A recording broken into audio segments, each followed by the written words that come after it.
Mafia Old Country. That's a weird one. I mean, last game everyone hated. No, I mean the other one. Yeah, that one. Because it was too different, too open, not linear enough. But fear not, you won't find any of that here. Old Country is straight as it can be. You have exact missions you need to do in the exact order, with very little wiggle opportunity around. I mean, yeah, technically there is an open world, but unlike previously mentioned Mafia 3, there's pretty much nothing to do here. Yeah, I can drive around aimlessly enjoying the scenery, but come on, how long am I supposed to do that before I get bored? And this is actually the biggest point that will influence your perception of this game. If you expect just good old Mafia story, you should like it. But if you expect a new GTA madness, probably you should look somewhere else. As the name suggests, it takes place in the old country. This is fine. Or, as some people call it, Sicily.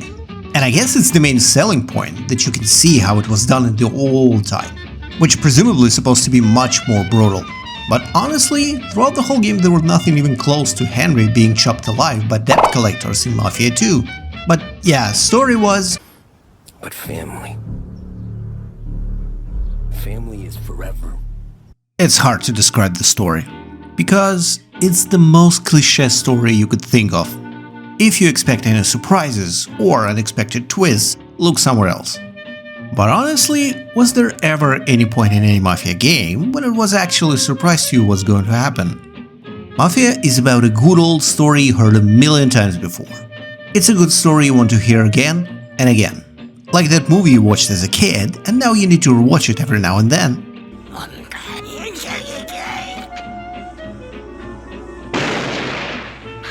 Even though everyone else keep telling you it's shit. Anyway, the main character, Enzo, starts at the sulfurous mines, but quickly realizes that this is not the life he wants. And he runs away. Straight to... California. No, straight to the nearest estate, which turns out to be a local Don's estate. And after that we start our noble journey to become a true gangster. You know, extorting some money from shops, stamping some socialists, and stealing good old whiskey. But it wouldn't be a Mafia game if it wouldn't go off the rail at some point, with Enzo getting pretty much screwed from all sides. And after following all of the orders from Don, Enzo decides to break Omerta, which is going as good as you could imagine. In general, the story is basically the same as Mafia 1. We have a main hero who randomly gets involved with Mafia, raises to the top, only to get screwed at the end. I mean, check for yourself. Random hero? Check. Racing? Check. Love interest from within the family? Check. We even have characters straight from Mafia 1. I mean, here's... Sam. Dino, Lou. You got business with the Don? Nah. Hell, it even plays like Mafia 1. Remember that $5 you owe me? This game is pretty much a movie, with very limited gameplay opportunities. Like, check this. First, I start with exploring the mine. A tutorial fight knife. If that's what you want. And I'm off to carry wine to some wagon. After that, I need to clean stables. Thrilling. You think that's it, right?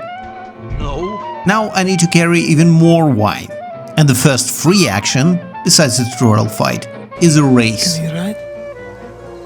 Outrun the Spadaros, didn't he? Ah, shit. A race in a Mafia game, this can't be good. But nah, this one is also quite easy. Don't ask, can he ride? Should see the smile on his face now. Bravo. And finally, as I become someone useful in the eyes of a Don, as a reward I get to carry more wine around. I'm starting to notice a pattern here.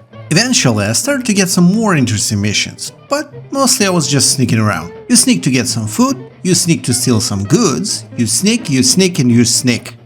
You sneak so much that someone might think that you are some kind of thief. Swiper no swiping! Swiper no swiping! Swiper no swiping! Oh, man! Besides sneaking around and walking while talking to people, like a lot of walking and talking, you do actually have some combat. But even this one is weird.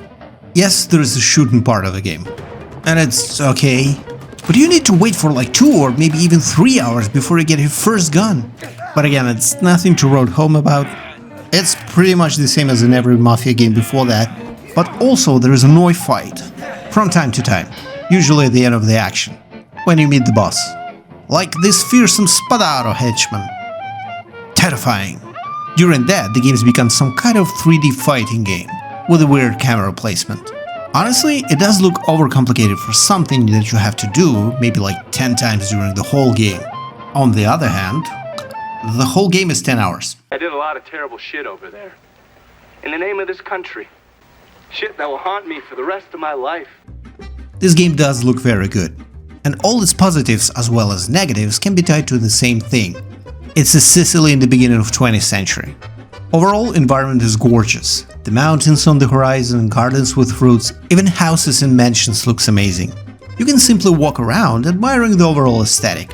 But on the other hand, it's f***ing empty. Between the points of interest, there are huge patches of nothing.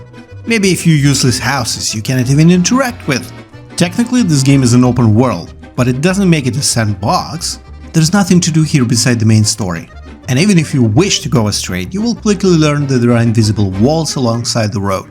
So yeah, you can look, but no touching. Probably because it's been so compact, I didn't have any issue with this game.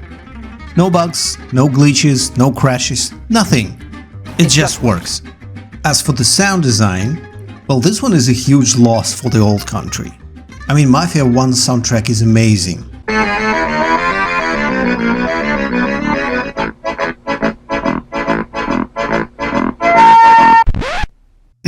Sorry.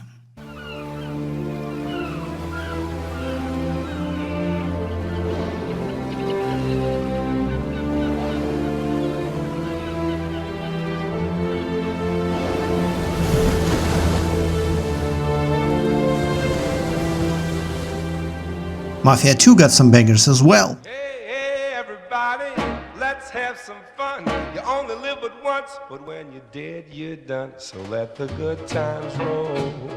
And Mafia 3? Come on. This is one of the best soundtracks ever. We can have a lot of fun. As in the old country, yeah, it's passable.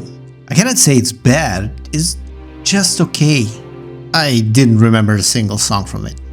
So, in conclusion, what do we have? I think it's a very good video game movie. There is not much gameplay here, and story is predictable, yet welcomed. You know, like a cup of hot chocolate. You had it like 100 times already, but you still like it. Just don't expect any sudden turns in the plot. You go inside and you get exactly what you paid for. I mean, it's a story-driven game.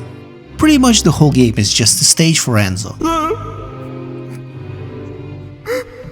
His rise and his fall.